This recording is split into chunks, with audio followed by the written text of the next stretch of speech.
انا ارسلناک بالحق بشیرا ونذیرا، اے نبی ہم نے آپ کو بھیجا ہے حق کے ساتھ بشیر اور نذیر بنا کر۔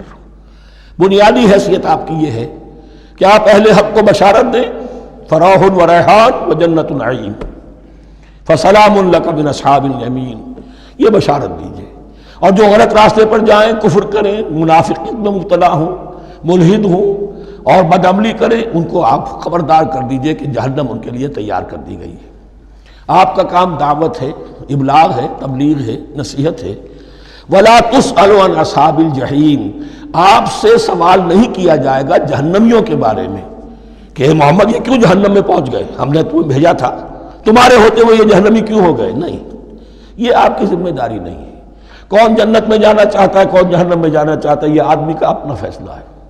آپ کا کام ہے کہ حق کو واضح کر دیں، ہاں وضاحت میں کمی نہ رہ جائے، حق واضح ہو جائے، کوئی اشتباہ نہ ہو، بالکل مبرہن ہو جائے، واضح ہو جائے، بس یہ ذمہ داری آپ کی ہے، اس سے زیادہ نہیں۔